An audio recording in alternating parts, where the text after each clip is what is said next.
में रहने के कारण वो इतनी जानकारी इकट्ठा कर लेता है कि माँ की आवाज पर प्रतिक्रिया कर सकता है।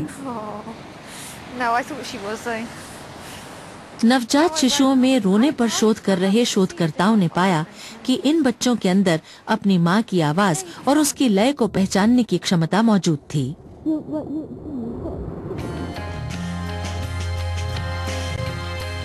भ्रूण अब सुन सकता है, स्वाद ले सकता है, सूंघ सकता है और स्पर्श कर सकता है।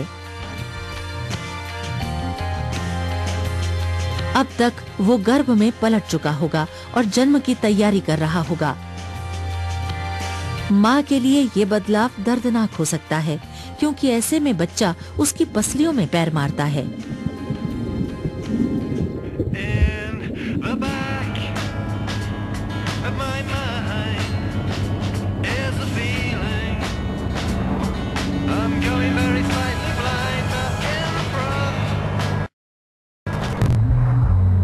गर्भ में शिशु को जो संगीत सुनाई देता है वो उसकी मनस्थिति पर असर डाल सकता है। तेज संगीत उसे उत्तेजित कर सकता है।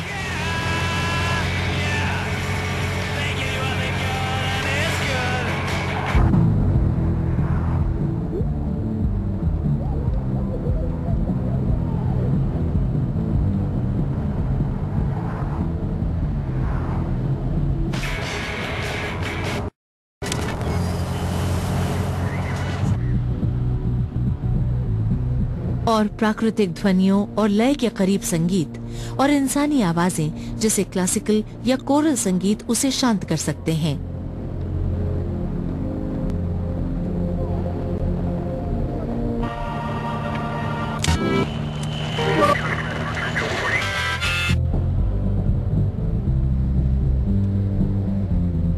अगर गर्भ में बच्ची को बार बार यही संगीत सुनाया जाए तो हो सकता है वो इसे याद कर ले।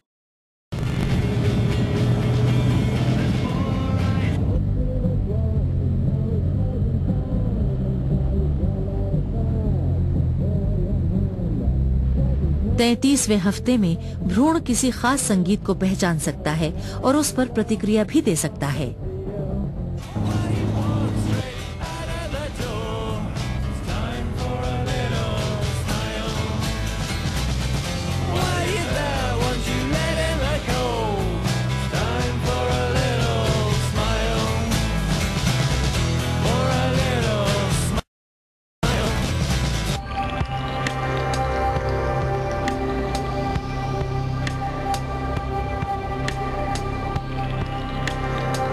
एक शोध के मुताबिक गर्भ के दौरान बहुत से शिशुओं को लगातार एक खास टीवी सोप ओपेरा का गीत सुनाया गया।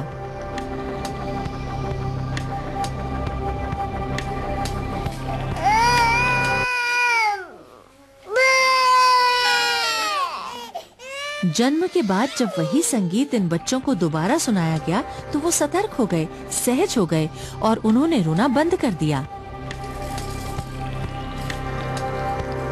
जिन बच्चों को गर्भ प्रवास के दौरान ये संगीत नहीं सुनाया गया था, उन्होंने इसे सुनने पर कोई प्रतिक्रिया नहीं की।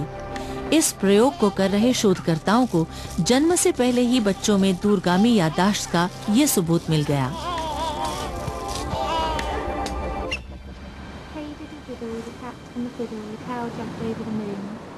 The little dog laughed to see the cat and the dish ran away with the spoon. Hey diddle diddle, the cat laughed to see the cow jumped over the moon. The cow jumped over the little dog laughed to see the little dog laughed. ऐसे ही एक और प्रयोग के दौरान माएं आखिरी महीने में children's rhyme हर दिन दोहराने लगी। The little dog laughed to see such fun. The cow jumped over the moon. Hey diddle diddle.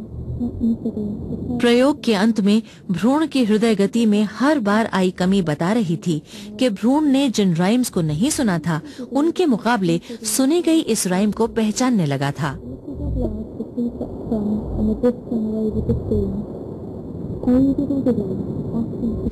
The cow jumped over the moon. कुछ वैज्ञानिक ये कहते हैं कि नवजात शिशु के मस्तिष्क और 32 हफ्ते के भ्रूण के मस्तिष्क में बहुत कम ही अंतर होता है। जहां पहले ये माना जाता था कि बच्चे का मानसिक विकास जन्म से शुरू होता है, वहां अब ये लगने लगा है कि विकास के हिसाब से जन्म बहुत ही अप्रासंगिक घटना है। शिशु जन्म के बाद अपने आप को संभाल सकता है, लेकिन जहाँ तक सोचने, सीखने और याद रखने की बात है, तो ये काम तो वो गर्भ के अंदर 3 महीने पहले ही शुरू कर देता है और अगले 1 वर्ष तक इसी दर से विकास करता रहता है।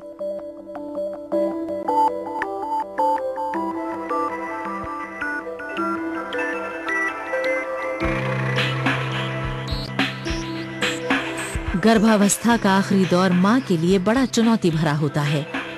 बहुत सी महिलाएं आखिरी के कुछ महीनों में काफी असहज महसूस करती हैं। बच्चे का वजन और रीढ़ की हड्डी पर पड़ता दबाव और साथ ही भ्रूण के लिए शरीर में जगह की कमी की वजह से पैर और कमर में दर्द होने लगता है। माँ को जन्म से जुड़ी घबराहट भी शुरू हो जाती है और आम दिनों के मुकाबले 20% ज्यादा ऑक्सीजन लेने की कोशिश में कई बार उसे सांस की कमी की परेशानी होती है। 4 आयामी स्कैन से एक बात और भी उजागर होती है और वो ये कि बच्चों में सोने के दौरान रैम यानी रैपिड आई मूवमेंट होता है। ये वो स्थिति है जब पलक के पीछे आंखें चलती रहती हैं। जन्म के बाद तो हम मानते हैं कि ये स्थिति बताती है कि हम सपना देख रहे हैं, लेकिन भ्रूण की आंखों का धीरे धीरे चलना इस बात का संकेत देता है कि जन्म से महीने भर पहले ही वो सपने देखने लगता है। जीवन का इतना कम अनुभव होने के बावजूद वो किस चीज के सपने देखता है, ये कहना तो मुश्किल है। हो सकता है उसे अपने पैर से खेलने या माँ के पेट में से उभरती आवाजों के सपने आते हों।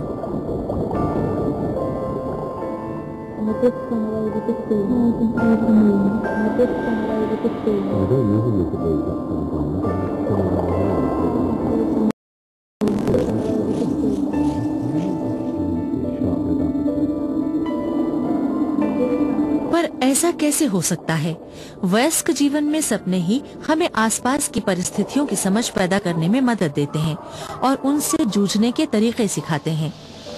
लेकिन भ्रूण में सपने कितने ही सीधे साधे क्यों न हो सकता है कि ये मस्तिष्क के विकास और विस्तार को बढ़ावा देते होंगे।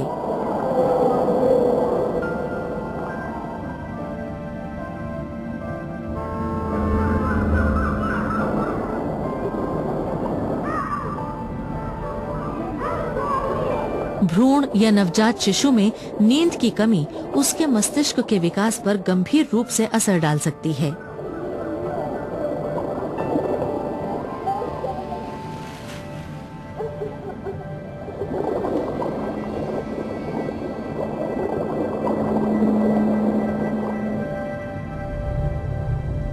कुल 8 महीनों के अंदर मस्तिष्क में करीब 100 अरब न्यूरॉन विकसित हो गए हैं और 100 खरब संपर्क तंत्र तैयार हो गए हैं। मस्तिष्क और सिर गर्भ के अंदर जितने बड़े हो सकते हैं उतने बड़े हो गए हैं। फिर भी वे माँ के पेल्विस से निकल जाएंगे। भ्रूण 35वें हफ्ते के बाद भी अगर पैदा हो जाए तो बिना ज्यादा चिकित्सीय मदद के आराम से जिंदा बच जाएगा। हालांकि जितना ज्यादा समय वो गर्भ में रहे उतना ही जन्म के दौरान वो स्वस्थ होगा।